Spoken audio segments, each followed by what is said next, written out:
upon the golden boughs in Lorien the fair.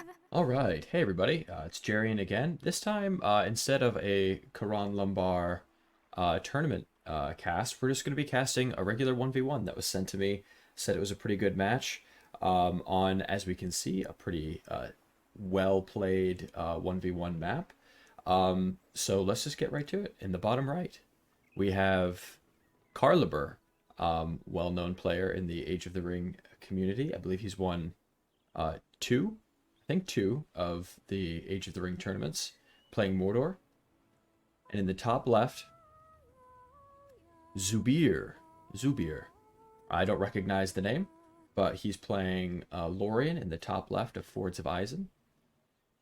And let's see what Lorien's doing here. So he's built his Galathrim garrison and is already building the Toarwaith right away, kind of on its own, and has not upgraded to the Nephredio Bloom upgrades yet. Is sending another Lorelinde just past the wargs. Hopefully she survives this. And we have Lorien's swords out already. Pretty interesting opening here. I kind of like that. Without upgrading the Nephredials, he's still making 15 per tick on these regular trees. For a relatively cheap cost. So I kind of like this start for Lorien here. I'm going to have to try this, to be honest. I mean, we'll see if it works out for him. I think the drawback is going to be, yeah, he's not going to have the extra CP from the Nephredial Blooms yet. But let's see what damage he can find. He's sneaking past the hill over here, and is not going to be seen by Mordor. And Mordor is finally now getting their first orcs. So this is a really high speed opening for Lorien. I really like to see this. Orcs are just going to keep running across the ford here. So these elves are almost surely going to get this slave farm unless Mordor decides to destroy it. Mordor is going to cast Cracks of Doom, and Lorien has no qualms about waiting for the kill here. Let's see what damage Mordor might be able to find across the map. Toarwaith more than ready to defend. And another batch of Toarwaith are going to pass by this builder here. The Elven Horn on these Galathrim is going to destroy this farm relatively quickly.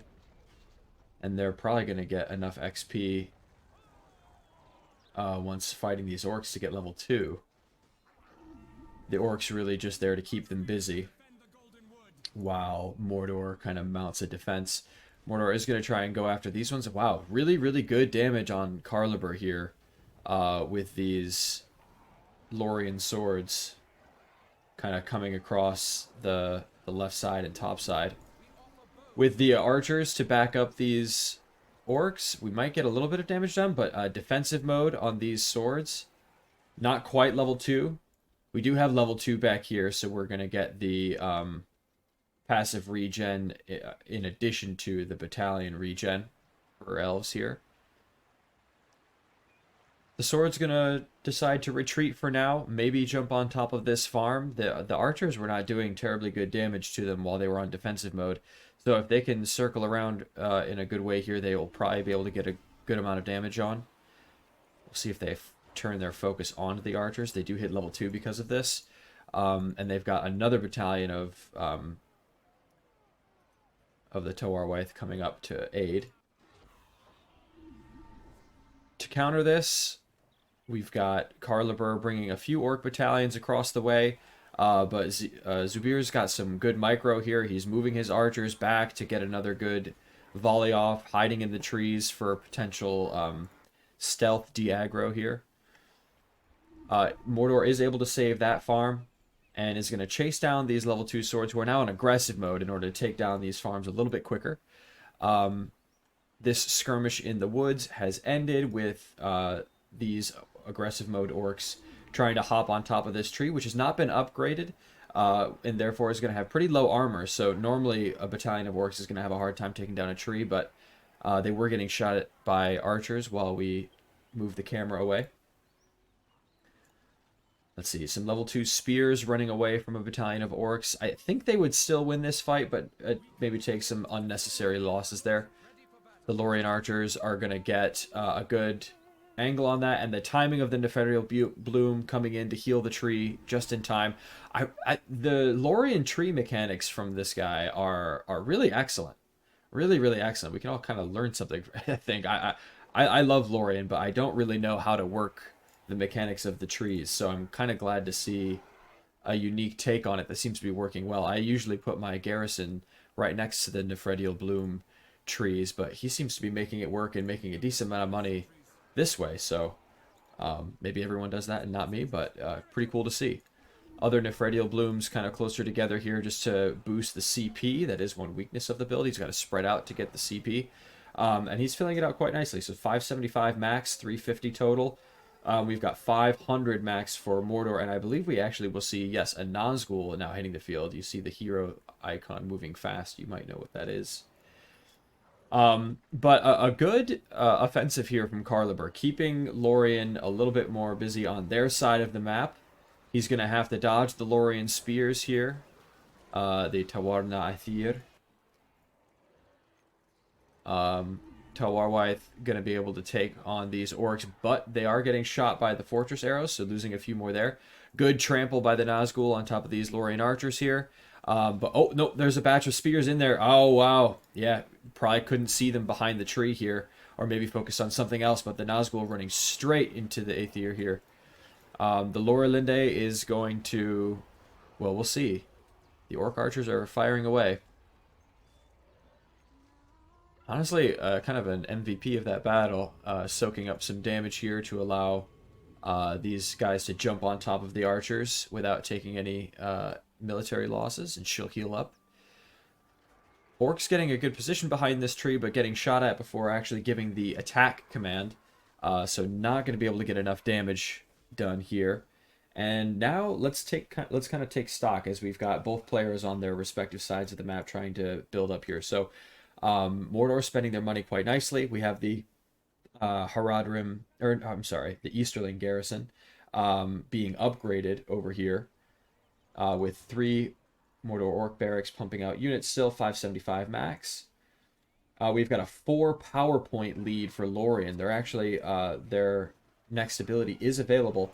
Wonder if he's waiting to decide, because when you go for the Horn, I believe the options are the Gifts of Lorien and the Sylvan Allies, and without any heroes on the field, Gifts of Lorien is nice to have at the beginning of the game so you can keep applying it to your heroes as they pop out for the rest of the game, but without any heroes out so far, these horses having a little bit of trouble. Okay, no, they get the trample as expected on these orcs. But the green pasture in an odd location is getting some decent damage done to it. I think, yeah, even if they can't get the trample, that should be enough. Let's see what's happening over here. We've got the Lorelinde serenading this battle. Just love these models. Can we just take a second to... I really love casting, and when I play skirmish, I never play good versus good. Sometimes evil versus evil, but there's something about the art styles and stuff that just work really, really well. Amazing. I believe the green pasture was saved, and the Nazgul has returned, level 3. Screech is available. We've got a big battle coming out here in the middle of the field on Mordor's side of the ford. The horn going off for all of these Lorien warriors, but we obviously are going to have a huge horde bonus for these orcs as well. Good positioning around the farm by Lorien, getting these guys clumped up. I don't believe he has any like long shot abilities. Okay. I was going to say the trample seemed to be a little less impactful there, but a great screech coming in for Mordor here to kind of scatter the forces here and allow them to get kind of picked off one by one. Archers being taken down by the pikes. The Nazgul getting a really nice trample here. The Ninth Nalethril are going to protect this tree up here. And Mordor is going to be able to take this fight. I think these cavalry are just trying to get some parting shots. Maybe they can get a good trample on the Easterling archers, which have now arrived. but instead they're going to get picked off themselves while they hit level 2. Okay, so they're going to survive. They're going to be able to head back. I don't know if I've seen... We've got so many trees. I love it. Making a decent amount of money. Okay, yep, so this garrison was upgraded with the Blessed Waters. So this garrison acting as a well. Any tree can be upgraded with those secondary upgrades. Once it's been upgraded, of course, like a blank tree cannot have the well property, but... Alright, so we've got a good surround on this tree. Only a 200 resource loss for Lorien. But we'll see if he's able to get any damage done. We actually see that these horses were upgraded with bows to try and deal with the pikes. I want to see what the Easterling archers' target is. They're getting jumped on, actually, by these guys. And the Sylvan allies, which we do see, it was not Gifts of Lorien, which makes sense as we just now see a hero. We have Galadriel coming out already. So first hero Galadriel going to challenge these clumped up Mordor units. I really love this choice. Galadriel at level 1, and you can go no further is going to stun these guys. Miss the Easterlings, unfortunately, and she's actually going to retreat. I think that's smart. Once you see the Easterling archers, you have to be really careful where you're putting your heroes. But she is going to get a lot of damage done onto these spam units here and start gaining some levels. Foresight here is available. She could use it for the vision, but she can also use it to remove leadership and prevent experience gain. She's going to be taking a little bit of damage here as no horses are available to jump onto these archers. So she's going to be taking that damage, but already at level 3 once taking out those pikemen. Okay. Alright, a great defense. Galadriel comes to defend her realm pretty successfully. Mordor is forced to retreat across the ford. Beautiful stuff. The Blessed Waters is going to start recharging some of these horse battalions that do not have banner carriers as of yet. And the level 3 Galadriel now has the friendly hero experience gain and ability recharge buff. And the debuff to enemy heroes. So this Nazgul is going to have to be particularly careful charging any pikes near Galadriel. Carliber has decided to not allow the power point gain for that farm and is probably going to be forced to do the same here. There's absolutely no reinforcements here. At this point, I didn't even realize how much of a crazy victory that was on that side of the ford. Over here, we have Carliber saying, okay, I have no power to defend the outer reaches of my realm here. I'm going to just need to destroy those, recoup, and figure out what I'm going to do now that the Lady of the Golden Wood is out on the field. We have not seen... okay, he's going straight for level 3. I was going to say, we haven't seen any of the Sentinels of Karen Amroth or the Pathstalkers, the Tawar Nathirad. So we've skipped the tier 2 units and are instead going straight for the March Wardens soon, which Mordor is going to have to watch out for. Right now, Lorien is making really good use of their land and their resources with these massive armies. The lumber mill going down, that's money that Mordor desperately needs in order to rebuild. If anything is going to save Mordor here, it's going to be good screeches, and it's going to be protecting these... No, it's going to be protecting the Easterling archers. I must have cursed them. Yeah, I think... I mean, I said what I said. The Easterling archers are gone, and Lorien has completely taken over this map. I believe the Witch King is actually out in the field. I never even noticed him before. I wonder if I just thought he was one of the Nazgul, but I saw his debuff there for a second. Okay, so Witch King might actually save this fight. I didn't think he had enough money for the Witch King based off of all of the farms that he was missing. But Carliber pulling out a huge reversal here. Galadriel actually getting chased down. You can go no further, going to prevent this Nazgul from going any farther, and these horses here to body block the Witch King while his Frost ability is going crazy. But I think, no, they're going to be able to quarter Galadriel here. She has her nearby units flee in terror ability. She seems to be holding on to it. Yep, there she goes. She's using it now. Getting them out of here. But the Witch King is still going to chase her down, and the Nazgul... I'm watching with bated breath here. I don't know if it's enough.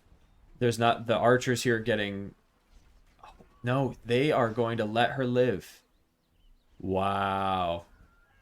Carliber changing gears here. I don't know if that was the right call. I would have... I mean, these are temporary. I would have chased her right into here. I don't know what... They're going to get a... They're going to get a Malorn tree instead. Well, the Witch King will get some decent XP here, and now he's got his Morgul Blade. Alright, so Galadriel is given the opportunity to heal up. But this counterattack from Mordor is actually pretty crazy. We've got 2 more battalions of Easterling archers here, and the horses from before are nowhere to be seen.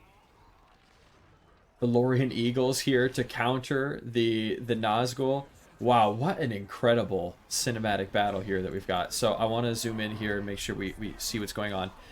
So Witch King, I want to keep track of his Chill of Angmar power, because that can absolutely turn the tide. We've got 2 Handmaidens. I didn't even notice the Hidden Sanctum, but the Handmaidens are going to be buffing Galadriel's armor, which, as we saw earlier, she desperately needs. We've got the Nazgul mounting up for, I thought for a retreat, but in fact they're going to go head first into this battle here. The Witch King can kind of tank the pikes a little bit better than his friends. You can go no further, not available for these Nazgul and Witch King in order to stop them. I don't believe we have the upgraded Handmaidens quite yet. There was quite a few Handmaidens out in the field, but now we see the return of some cavalry. March Wardens have hit the field, and the Eagles are now no longer available to protect the ford there. So the offensive is going to be hitting the southwest. Galadriel's going to try and get some magic damage done onto these Nazgul. I actually wonder... That seemed to be a pretty dangerous spot. I think Morgul Blade plus a few attacks on Galadriel might have been enough there. I don't think she has any Handmaidens here to protect her. She has Rumil, of course. This Warg lair has been left to be creeped at this point in the game. The 3 are riding to the northeast. Alright, let's see. We've got twice the size of the army for Lorien here. And I want to kind of take stock of the power points, because I've been surprised by every casting of the power so far. So, 8 power points available for Lorien. I just heard Haldir hit the field as well. So now Lorien is starting to stack up their heroes. But a really good positioning, a really good flank and attack from Mordor here, coming from the top side. These archers are going to be well within their rights to hit these units for quite a while as they retreat. This is going to force Lorien into a big retreat here. Sylvan allies being called to jump onto the Witch King, but he's just going to mount up and probably make his escape. Uh-oh, no. Okay, so you can go no further, being summoned here. This might be it for him. No, I think he's going to make it. He's got the speed. God, he's such a tanky guy. Level 5. He's going to make it out. Lorien is mounting another counterattack with the Witch King up in the top. He's got a good moment to try and get some damage done here. But with no fear resist from Lorien, the Screech is going to scatter this attack. And I think he's going to be forced to retreat. Galadriel counters with Light of Valinor, but everybody kind of resets, and we actually see the Legions of Morgul, 2 battalions of these elite swords in here, decreasing armor with every attack. Galadriel's trying to get on top of these guys, canceling her attacks, just kind of running around. I really wish she'd just kind of sit and hit for a second. She must be scared of these Easterling archers, and now Gothmog is chasing after her while a large battalion of Easterling pikes and orcs are going to jump onto some important Malorn trees here. So Carliber coming back with a vengeance. We've got some Handmaidens and Haldir leading an offensive on the north. Just some excellent play here from both players, as so much is happening on all over the place. We've got the Ungol trackers and Gothmog chasing down Galadriel, but once again she's going to be able to escape here. I don't know. I don't think she's ever used Foresight. You can't sleep on this ability. Like the vision is one thing. You know, sometimes that can be helpful, sometimes not. But the decreasing the experience gain, especially in moments where maybe the Witch King is is, you know, chilling of Angmar all your entire army, you know, you can prevent all of that, all of that experience gain. So losing an important tree here. We've got another one over here that's likely to go down soon. Yep, we're going to pivot over there. But now we're starting to see the late game Mordor units. The only thing that's missing are some upgrades. I don't know. I don't even know. Yeah, I don't see a Gorgoroth Foundry anywhere. So it's going to be a while for upgrades for Mordor, if at all. I'm trying to see if there's a storehouse. No, that's just level 3. I don't see a storehouse for Lorien. The thing with Lorien, I believe, you know, call me a tourist, but I believe you can upgrade that one manually. So even if Lorien hasn't had one producing resources for a while, they'll be able to get a ton of money. So let's take a look at this fight here. Galadriel is getting some good. AotR goes off, is stunning enemy units for 15 seconds. The summon of the Haradrim, and the screech from the Nazgul, everything is being laid bare here for this fight. The Witch King is gotta be in here somewhere, and I assume Chill of Angmar will go, but it doesn't even look like he needs it. Carliber, Mordor here is just too powerful, even with AotR preventing the flame damage from Cracks of Doom. So many, so much death and destruction here from Mordor. Excellently played by Carliber. Wow. What a comeback. I don't know if this is game over. I've been surprised already by this game. Lorien was had such control of this game for the first 10-15 minutes. Chill of Angmar is going off, but now the Witch King is being forced to mount in order to retreat, and wow. That is a frustrating loss. You can go no further was available. A bit of a misplay, I think. A bit of a misplay from Lorien. The stun was available to keep the Witch King there to kill him. But he's going to live to fight another day, which is going to prove very problematic. But, you know, even amongst all that, what did we say? What is Mordor's army supply now? 140? So another change in battlefield flow. The 3 Nazgul are alive to survive. Legions of Morgul continuing to pop out here. The Lord and Lady together leading their armies, their small battalions at least for right now, in this counterattack against Mordor, as they both kind of figure out what the next strategy is. Lots of Lorien's infrastructure has been killed. Their tree line, if you will, has been pushed back to the main fortress, and now all of their units are on this side of the map. This Screech here trying to push the Lorien units into or closer to their base, and the leadership on the Legions of Morgul. I don't know what is providing that. Is Gothmog in here, perhaps? These Nazgul still causing issues, and this battalion of heroes and handmaidens. Oh, we do have a Gorgoroth Foundry. Yeah, this is not going to survive. He wants it to, though. He's summoning his... Oh, well, no, this is the Ungol Trackers. For some reason, I thought that was a larger summon. So the Gorgoroth Foundry is going to delay the upgrades for Mordor for quite some time. We gotta watch this cooldown, as the Wraiths on Wings are going to be available soon. So unless Lorien's able to make it back to their own base soon, they're going to be in trouble here, I think. This armory's already too small. The one upgrade that Mordor can get without a Foundry, though, one of the deadliest ones in the game, in my opinion, is barbed arrows. So the heroes are absolutely going to have to watch themselves if they walk in range of these guys. Going to absolutely demolish this troll. Open in the name of Mordor. So some structure damage available for the Witch King. Gothmog buffing all of these elite orcs. Protected by some of the best archers in the game. But Lorien in a relatively safe position here to get some damage done. The scary Mordor army is over here, but is now going to close in, seeing their opportunity that the heroes are out of position.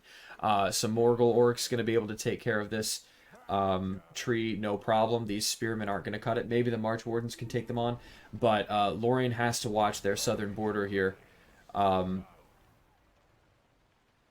Large, powerful late-game army headed up by the faction leader himself is going to cause some problems. But we have Celeborn and Galadriel here. Bearer of Nenya, 7. Not going to have any effect in this battle. Wraiths on Wings here to disrupt. Lorien's going to be in trouble here. I think Celeborn's got to be in trouble if he's not already dead. Yeah, I think that's the end of Celeborn. The fear from Lady Galadriel going off a little farther away from the main army. These Easterling archers able to counter these eagles, no problem. Shelob being summoned, and with Shelob's stinger, Galadriel is going to be forced to retreat. 600 active army supply for Mordor, only 300 for Lorien, not even. Over here, pretty inconsequential, but we do have the Morgul Vanguard hitting the field. What an excellent late game match here.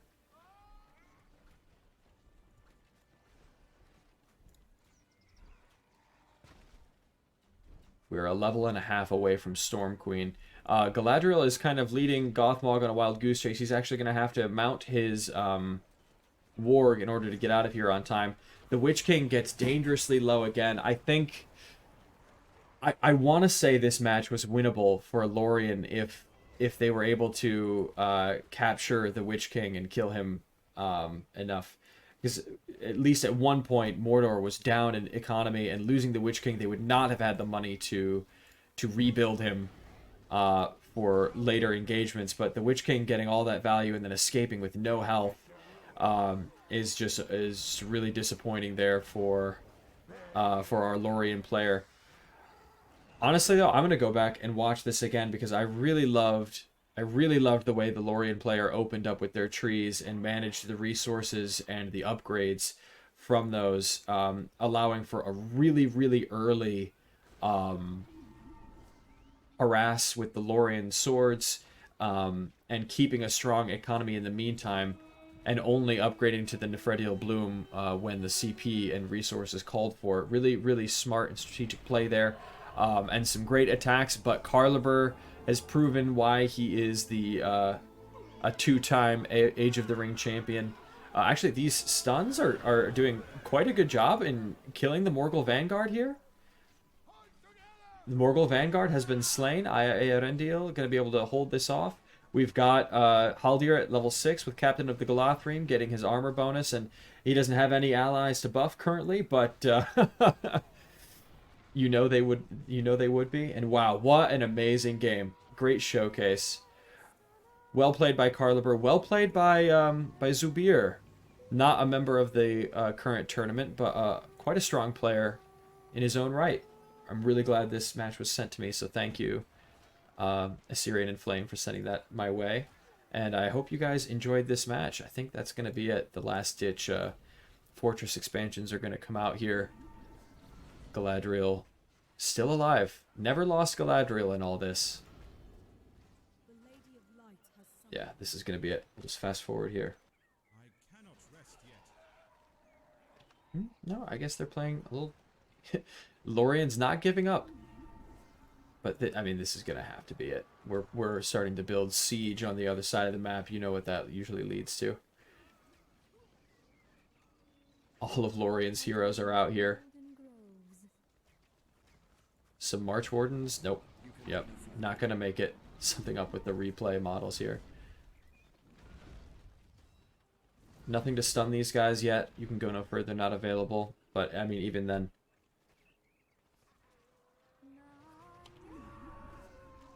Fast forward it again. We've got some catapults out on the field now. It's only a matter of time. Mists of Lothlorien being summoned on this massive army here. Chill of Angmar, though. I admire his spirit. But the Witch King and everybody jumping on top of all of this.